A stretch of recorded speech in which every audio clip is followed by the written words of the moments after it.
The wind across the glass desert carried no scent of rain or soil, only the dry, sterile rasp of silica and time. It whispered through the skeletal remains of overpasses and gnawed at the foundations of towers that leaned like weary giants, their metallic hides scoured to a dull sheen by centuries of crystalline dust. In the vale, a sliver of green tucked into the protective crook of a great mesa. They said the desert was the world's scar, a wound left by the arrogance of the ancients and their poison tech. Kalen believed it. He had been raised on the stories of the Sundering, of a sky that burned and a ground that melted, of the hubris that turned cities to glass and men to dust.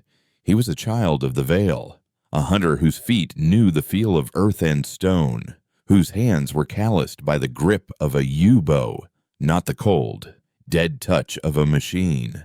Life was hard, governed by the sun and the seasons. But it was pure, untainted by the ghosts of the world that was, that purity, however, offered no defense against the sickness that now clung to his sister's lungs.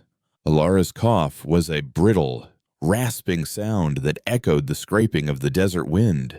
Each spasm left her smaller, her pale face slick with a feverish sweat, her breaths growing shallower. They called it the rust lung.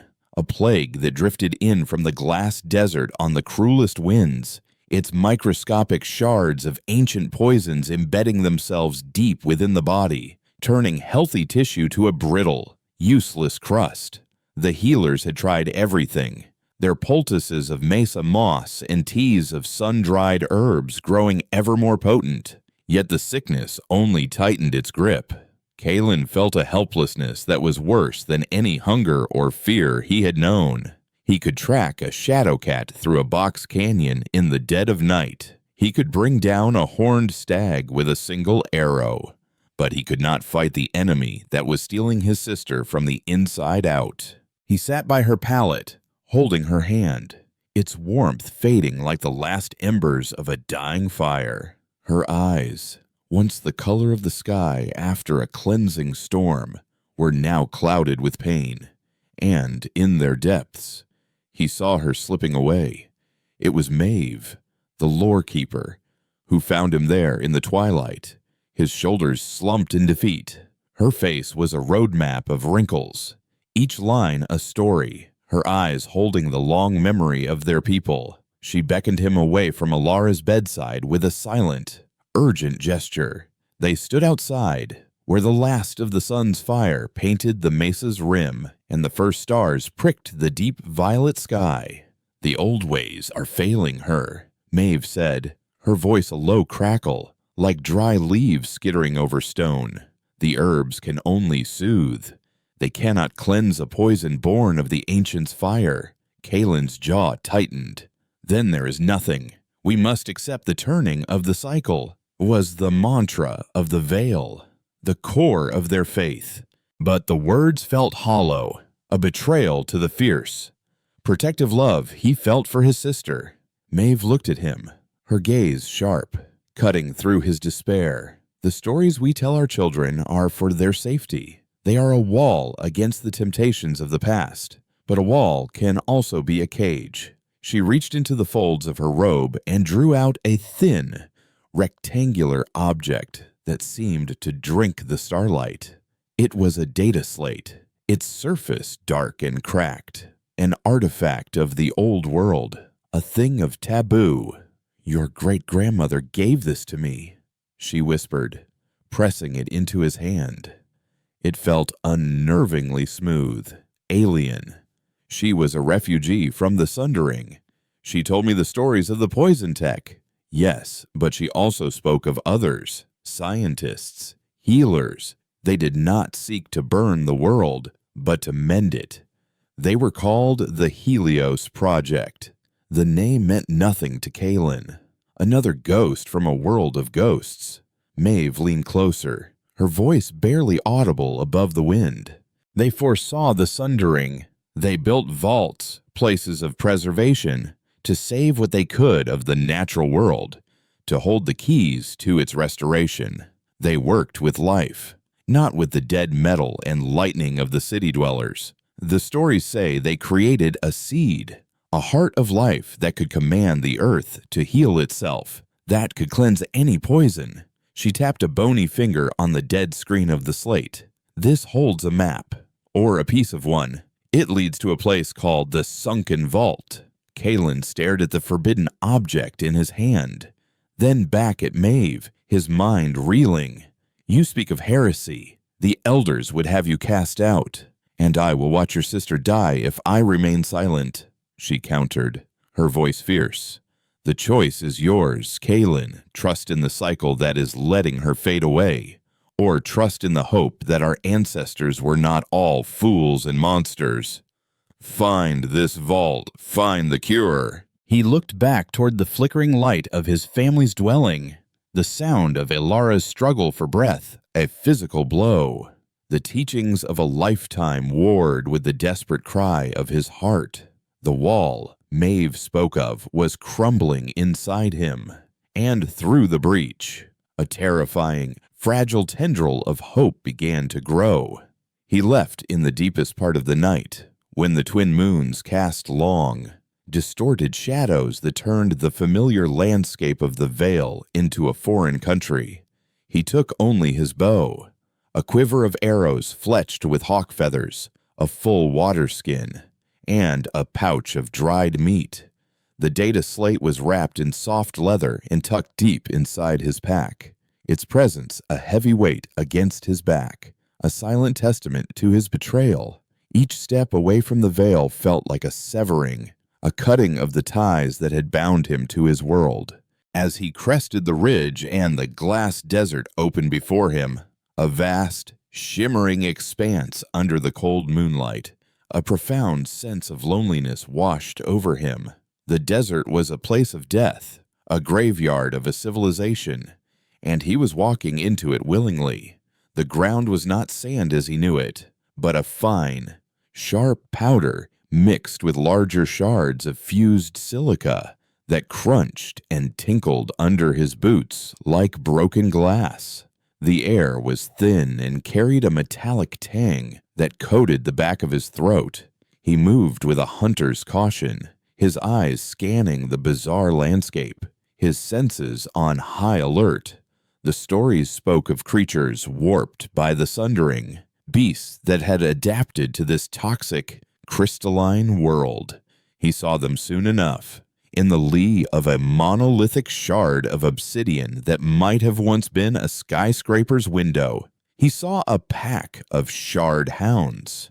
They were canid in shape, but their hides were a mosaic of jagged, translucent crystals that caught the moonlight, making them glitter with a deadly beauty. They tore at the carcass of some desert creature, their jaws strong enough to splinter bone and glass with equal ease. Kalen flattened himself behind a mound of debris, his heart hammering against his ribs, and waited until their grisly meal was finished and they had moved on, their crystalline forms blending seamlessly into the glittering desolation. For 2 days, he traveled, guided by the sun and the crude map Maeve had scratched onto a piece of hide, copying the fragment from the slate. The loneliness was a physical presence, a constant companion. The silence was absolute, broken only by the wind and the crunch of his own footsteps. It was a world devoid of the familiar sounds of life, no birdsong, no insect hum, only the vast, empty quiet of a dead world. On the 3rd day, he found the transport. It was a massive, armored vehicle, half buried in a dune of black glass, its hull pitted and scarred. Curiosity, a dangerous and unfamiliar impulse, warred with his ingrained fear. He needed to find shelter from the brutal midday sun, and the wreck offered the only shade for miles. Holding his breath, as if the air inside might still hold the taint of the ancients, he slipped through a rent in its side. The interior was a tomb of metal and dust. Skeletons in rotted uniforms were still strapped into their seats, their skulls looking out on the desolation through the cracked cockpit window. Kalen's throat went dry. These were the ancients, the architects of this ruin. They were not mythical figures from a story, but men, just as he was. A console on the wall flickered, a single red light blinking with a stubborn, unnatural pulse. Kalen flinched back, his hand flying to the knife at his belt. It was the ghost in the machine, the poison tech the elders warned of. He watched it for a long time. This small, rhythmic light that had outlived its masters by centuries. It seemed less menacing than pathetic. A final, meaningless message from a lost world, rummaging through the vehicle's compartments. His fear slowly gave way to a pragmatic need for survival. He found a pack made of a material that was both incredibly light and stronger than any leather he had ever seen. He found a metal cylinder with strange markings on it. After turning it over and over, he discovered that by pumping a small lever, it could draw in the brackish, contaminated water from his skin and dispense it from a nozzle, clean and pure. He drank. The cool water a balm to his parched throat, felt the second crack appear in the wall of his beliefs.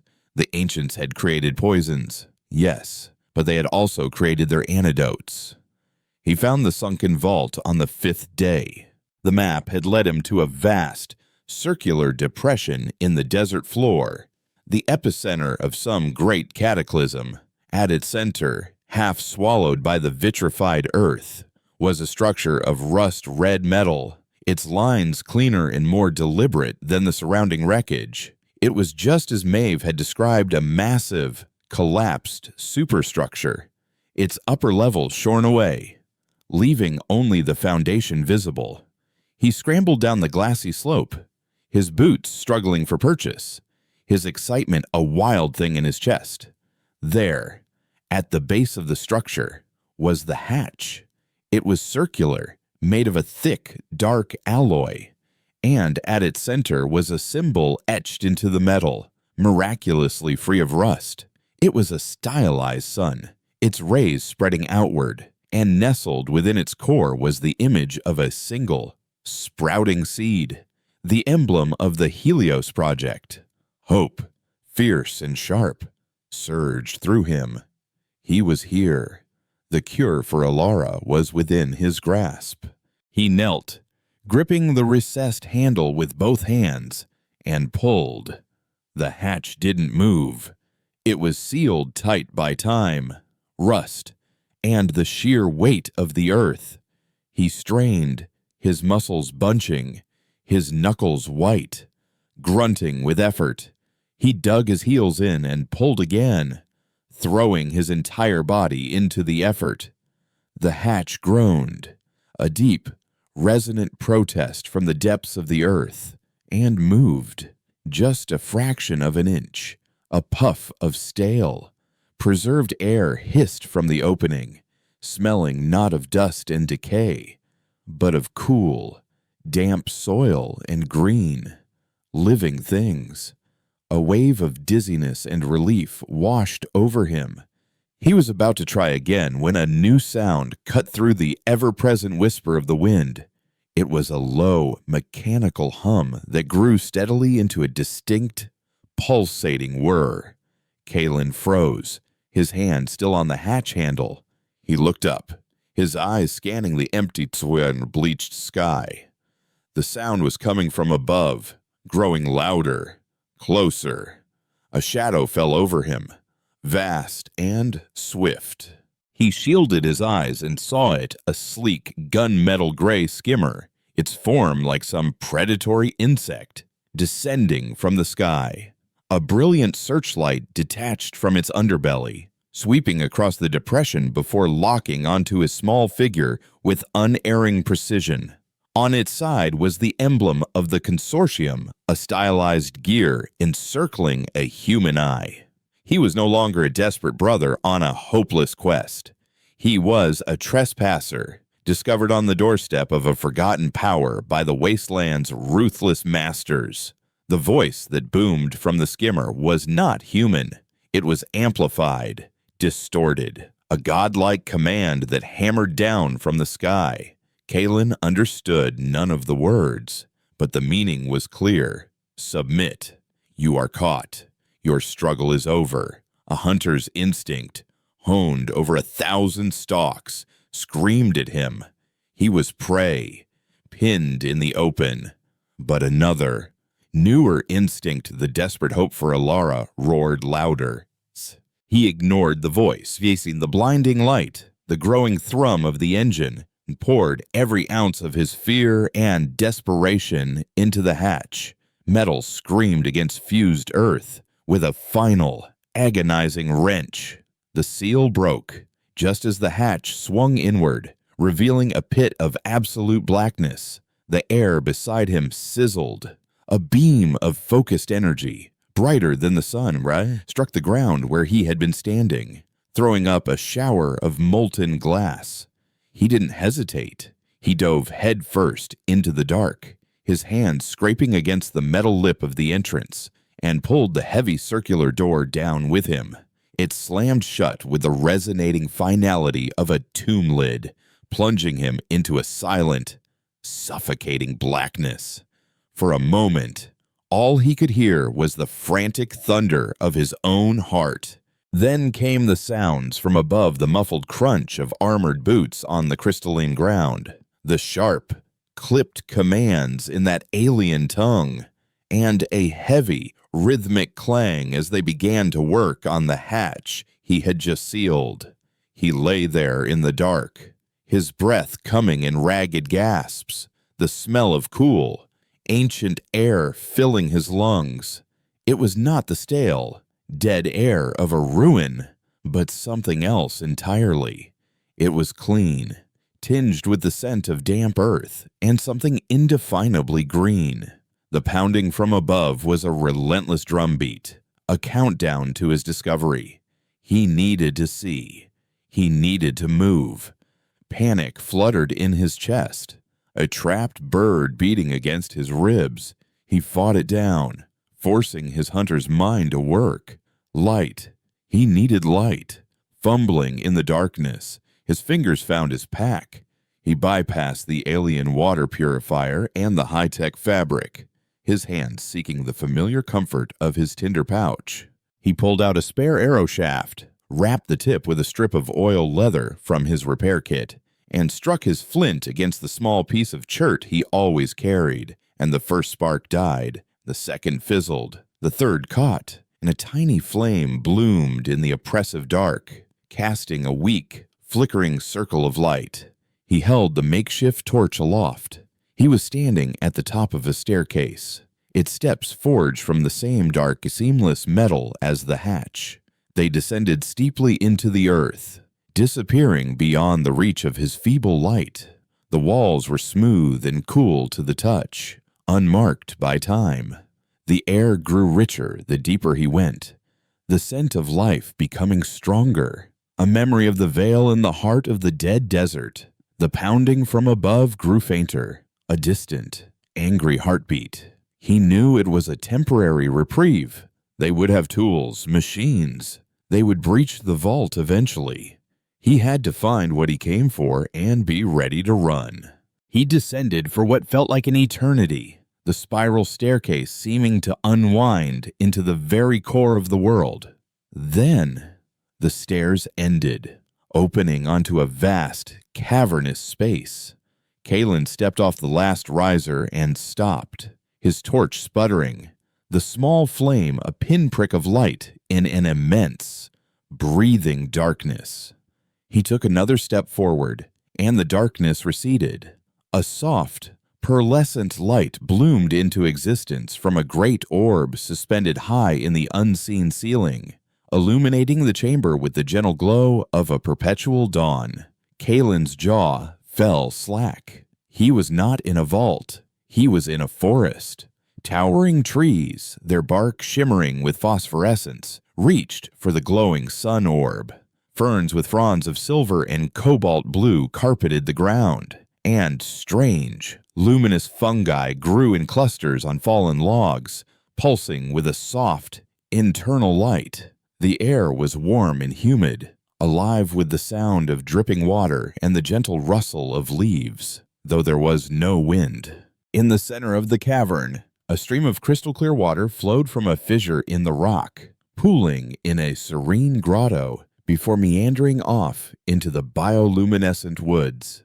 This was the world of the ancients, the world before the Sundering, preserved in a bottle beneath the sand. He walked forward, his boots silent on the soft loam, his hunter's senses overwhelmed. He passed workstations, their dark screens embedded in the living bark of trees, strange tools hanging from vines. On one screen, an image suddenly flickered to life, startling him. It showed a sky of impossible blue, dotted with white clouds.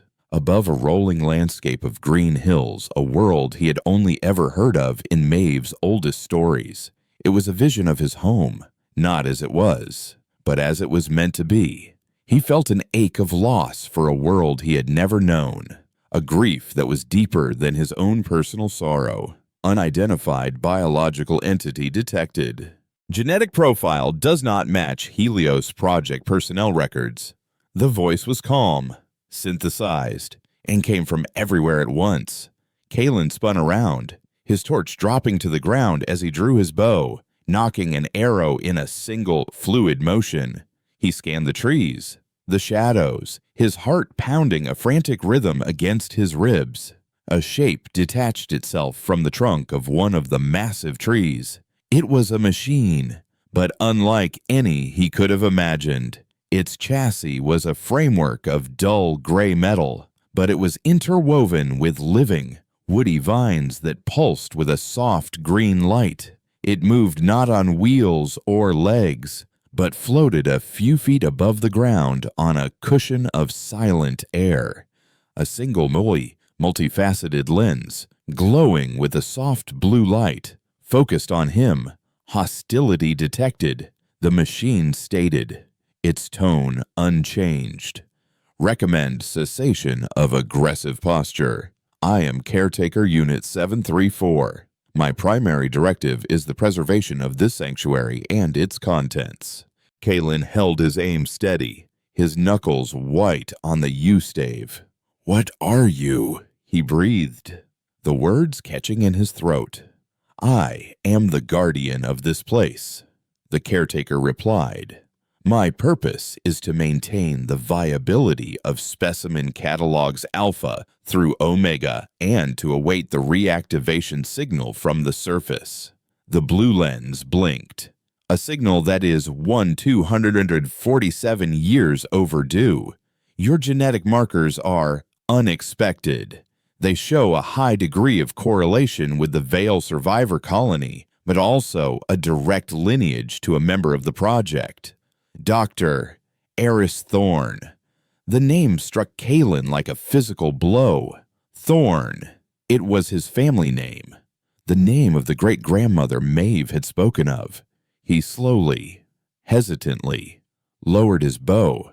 I don't understand. I am Kalen of the Vale. My sister is dying. The rust lung. Maeve, our lorekeeper, she said. She said there was a cure here, a heart of life, a seed. The caretaker drifted closer, its blue lens examining him with an unnerving intensity. The heart seed, project designation Gaia Prime. It is the culmination of the Helios Project's work. A concentrated terraforming agent designed to reverse atmospheric and geological toxicity. It is not a medicine for a single organism. Despair, cold and sharp, pierced through Kalen's hope. Then, there is no cure. Your conclusion is inaccurate.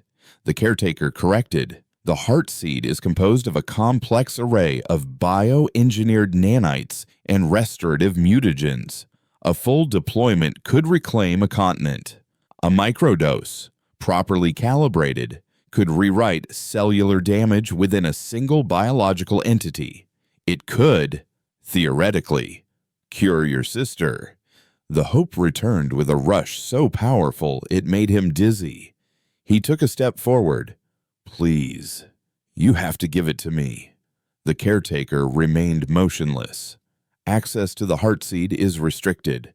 My programming requires a consensus from the project leaders, all of whom are deceased. Your lineage presents a unique paradox. You are an outsider, yet you are also an inheritor. Before Kalen could argue, a deafening explosion from high above sent a tremor through the entire cavern. Dust and small fragments of metal rained down from the distant ceiling. The sun orb flickered violently, and the cavern was momentarily plunged into a terrifying red glow as emergency lights kicked on. The pounding was gone, replaced by the grating shriek of tortured metal. The consortium was through the hatch. The caretaker's placid demeanor vanished. The blue light in its lens intensified to a piercing crimson. Sanctuary integrity breached. Hostile biosignatures detected. Classification Consortium Enforcement Unit. Their intent will be acquisition and weaponization. Primary directive is now compromised. The machine turned its full attention to Kalen, its voice now laced with an undeniable urgency. The paradox is resolved. The inheritor must protect the legacy. The Heartseed cannot fall into their hands. They would not use it to heal the world, Kalen of the Veil. They would use it to create plagues, to hold the very air and water hostage. They would finish the work the Sundering began.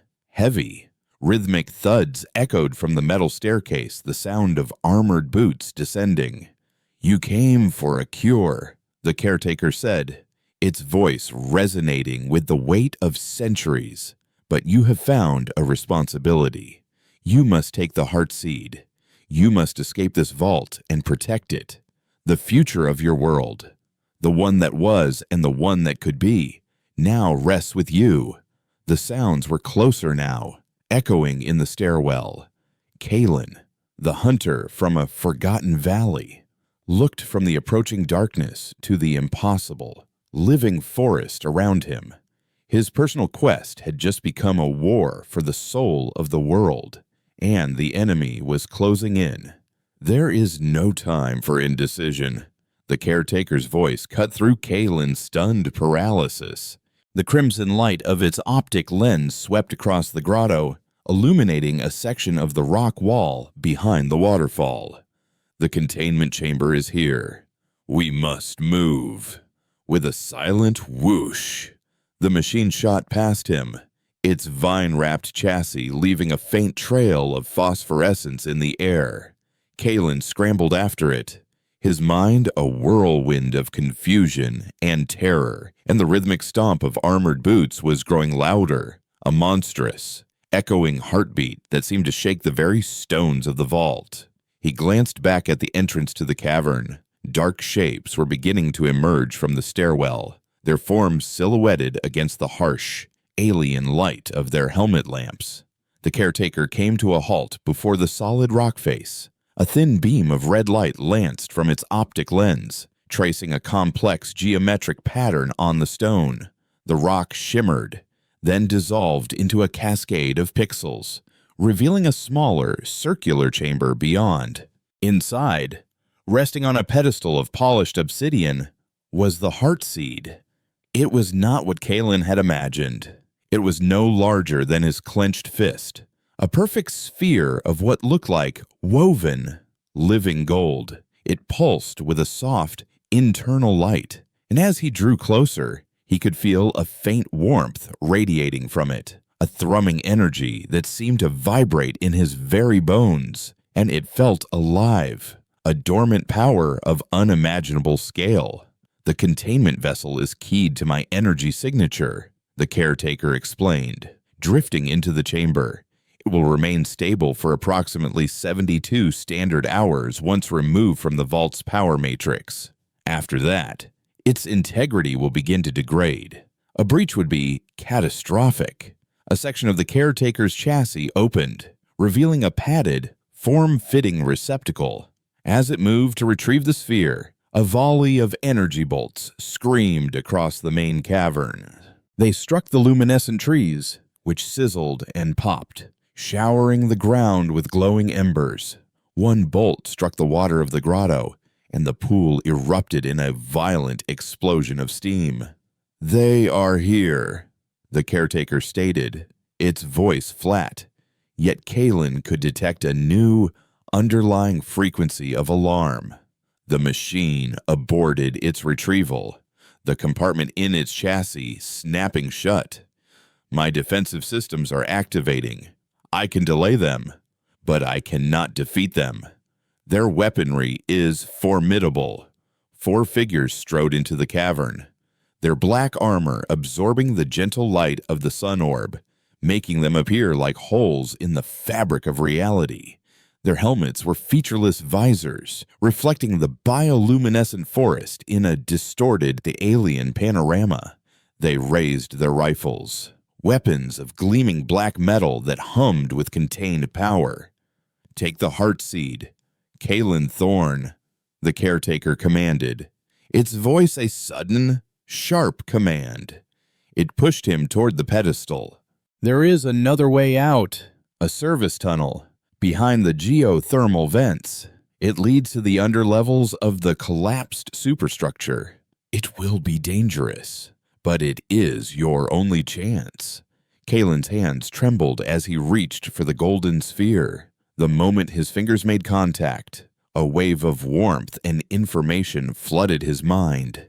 He felt the life force of the vault, the trillions of microscopic organisms working in harmony. He felt the ancient, patient longing of the seeds and spores stored in the cryogenic banks, and he felt the unimaginable power coiled within the sphere, a power that could make the glass desert bloom or scour the mountains to dust.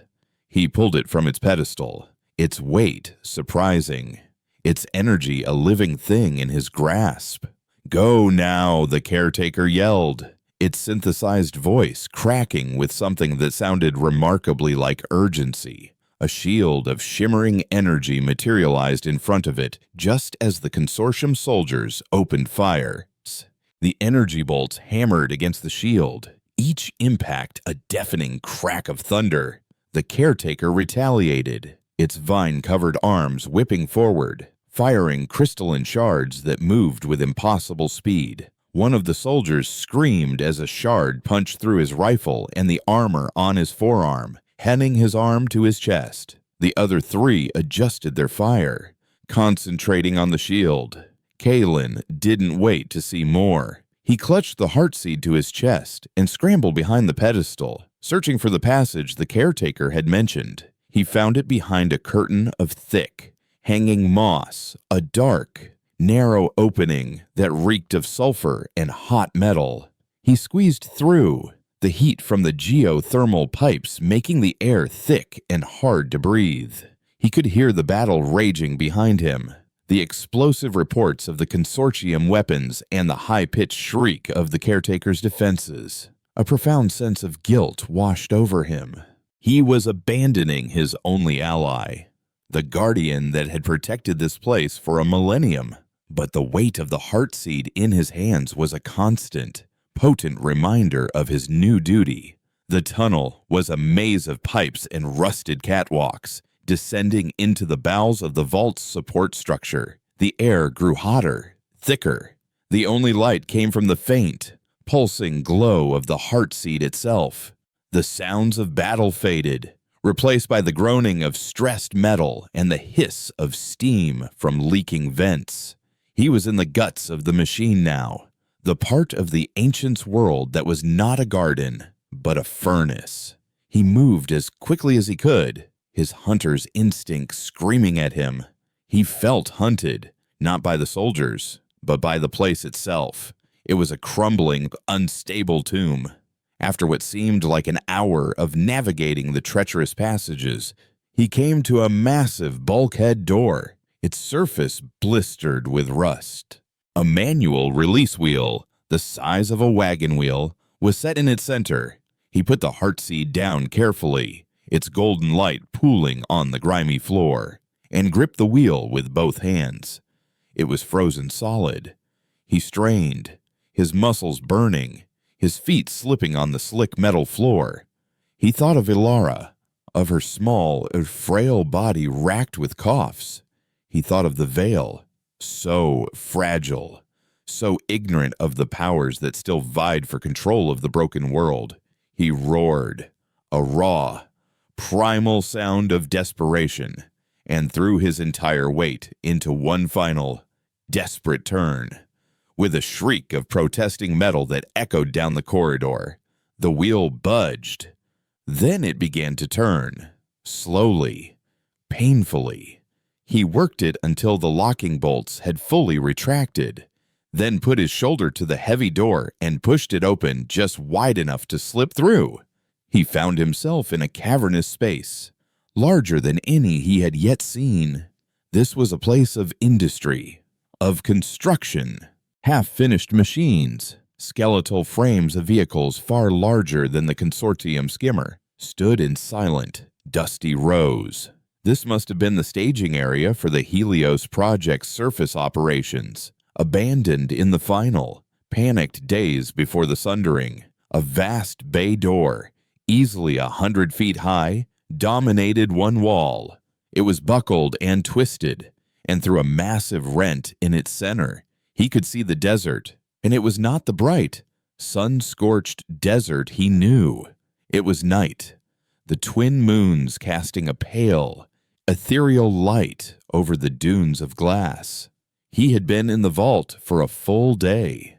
He cautiously approached the opening, the heartseat held tight against his chest. The wind that whistled through the gap was cold, a stark contrast to the oppressive heat of the maintenance tunnels. He was free, but as he stepped through the breach, a shadow detached itself from the gloom of the hangar. "You have something that belongs to the consortium," a voice said. This one human, calm and utterly chilling. A figure stepped into the moonlight, clad not in the bulky armor of the soldiers, but in a sleek, form-fitting black uniform. Her face was pale, her features sharp and intelligent, her silver hair cut in a severe, practical style. She held a small but elegant pistol in one hand, its muzzle aimed squarely at his chest. The soldiers were a distraction. Loud, clumsy, predictable. I, on the other hand, have been waiting for you. My name is Commander Valerius, and you will be giving me the device now." She took a step closer, her eyes fixed not on Kalen, but on the golden glow of the heart seed. There was no malice in her expression, only a cold, unwavering certainty. She was not a soldier. She was a scientist, or a collector, and he was merely the native who had stumbled upon her prize. He had escaped the vault, but he had walked from one trap straight into another. Kalen's muscles coiled, his body instinctively preparing for a fight he knew he could not win. The woman, Valerius, stood with the relaxed posture of a predator that has its prey cornered.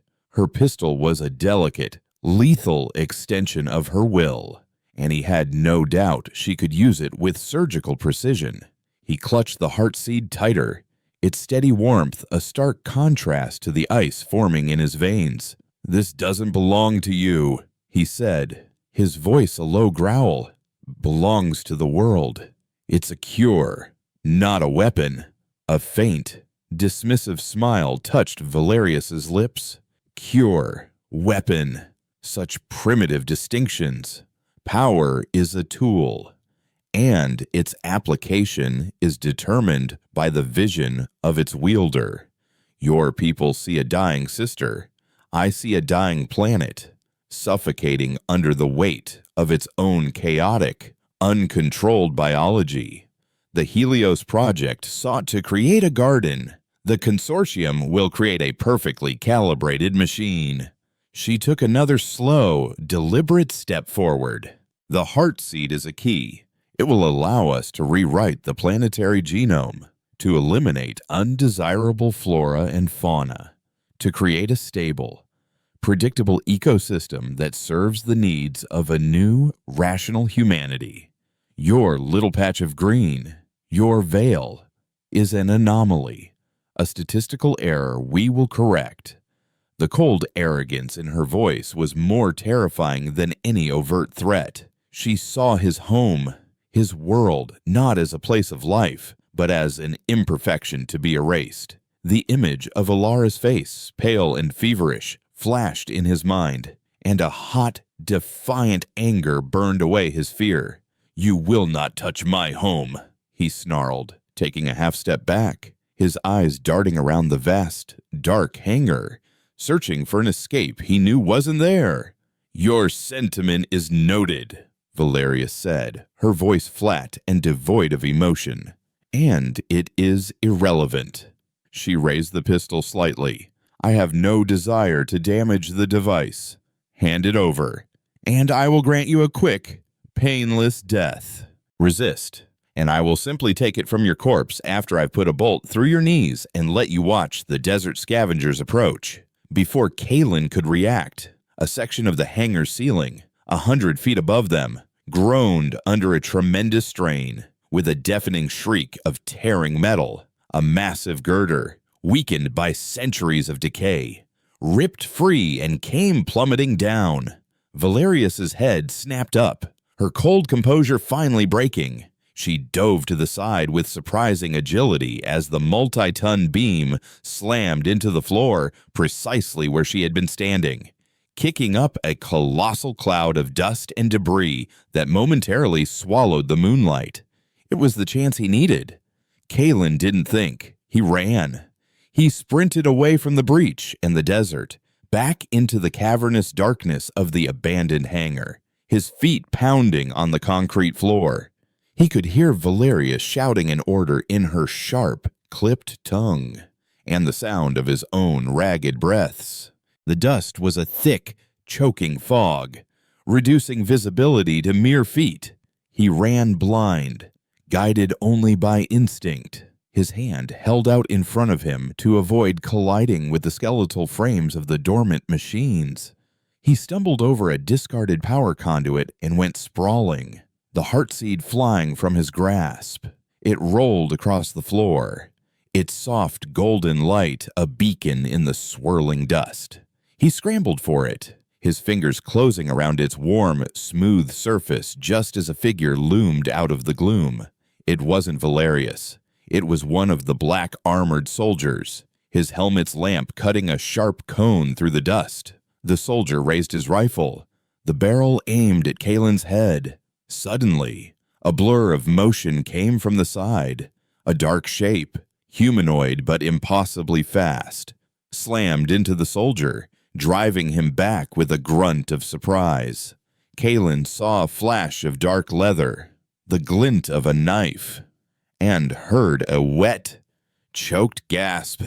The soldier crumpled to the ground, his helmet lamp now illuminating the dusty floor at a skewed angle. Standing over the body was a woman. She was lean and wiry, dressed in the patched, utilitarian garb of a desert scavenger. A pair of goggles was pushed up on her forehead, and her face, smudged with grease and dust, was a mask of fierce concentration. She held 2 long, curved knives in her hands, their edges wickedly sharp. She looked at Kalen, then at the heartseed in his hand, and a slow, calculating smile spread across her face. "Well, well," she said, her voice a low, gravelly rasp. "Looks like the consortium isn't the only one hunting for old-world trinkets today." Before Kalen could say a word, she lunged. She didn't attack him, but instead kicked his feet out from under him. He hit the ground hard, the air driven from his lungs. The scavenger snatched the heartseed from his weakened grip, her movements economical and precise. She turned to flee, but a beam of energy seared the air where she had been a moment before, striking a nearby machine frame and showering the area with sparks. "Insolent carrion!" Valerius's voice cut through the dust, sharp as broken glass. She strode into the cone of light from the fallen soldier's helmet, her pistol raised. The scavenger hissed, spinning to face her, her knives held in a defensive posture. "Valerius!" The scavenger spat the name like a curse, still chasing ghosts in the dust. You'd think the High Council would have found a better use for its favorite pet. Rhea, Valerius replied, her voice tight with controlled fury, still crawling through the filth. I see. I should have had you executed when you deserted. Kalen pushed himself up on his elbows, his head spinning. He was caught in a standoff between two enemies who clearly had a history. The scavenger, Rhea, held his only hope of saving Alara, and the commander wanted to use it to sterilize the planet. Rhea feinted to the left, then darted to the right, using the large machine frames for cover. Valerius fired again, the energy bolt vaporizing a chunk of rusted metal. The device is Consortium property. Deserter, Valerius called out, her voice echoing in the vast hangar. Surrender it, and I might let you live long enough to regret your treason. This device is my ticket to a new life, Commander Rhea shouted back, her voice mocking. A life far away from you and your obsessive, world-burning little project. I'd rather sell it to the highest bidder in the orbital cities than let you get your manicured hands on it. Kalen saw his opening. While the two women were focused on each other, he began to crawl away, staying low to the ground, using the thick dust and the deep shadows of the machinery to conceal his movements. He was a hunter. He knew how to move unseen. He had lost the Heartseed, but he was still alive. And as long as he was alive, he could get it back. He watched as Rhea, seeing her escape blocked, made a desperate move. With a flick of her wrist, she sent one of her knives spinning end over end through the air. It wasn't aimed at Valerius, but at a large, frayed power cable hanging from the ceiling. The knife sliced through the thick insulation, and a shower of brilliant blue sparks erupted as the severed ends of the cable whipped around, striking the metal floor and plunging the entire hangar into absolute darkness. There were shouts, a scream of pain one of the other soldiers, Kalen guessed, and the sharp crack of Valerius's pistol firing blindly into the dark. The golden glow of the Heartseed was gone, likely tucked away in one of Rhea's pouches. Kalen froze, his senses straining in the disorienting blackness. He could hear the faint scuff of a boot on concrete to his left, Rhea, making her escape. He could hear the controlled, angry breathing of Valerius somewhere to his right. He was trapped between them. He had to make a choice. Follow the thief who held his sister's life in her hands, or try to escape into the desert and certain death. The choice was no choice at all. Moving with the silence born of years in the wilderness, he began to follow the faint sounds of the scavenger, a shadow in the black, a hunter on a new, desperate trail. The blackness was a physical entity, a smothering blanket that robbed him of his primary sense. But Kalen was a creature of the veil, and his other senses, long honed, came screaming to the forefront. He could smell the ozone from the severed cable, the acrid scent of Valerius's energy weapon, and fainter, the trail of Rhea's passage, a mix of sweat, oiled leather, and the strange, clean scent of the Heartseed clinging to her clothes. He could hear the almost inaudible scrape of her boot on a patch of loose gravel, the soft rustle of her pack as she squeezed between two dormant machines.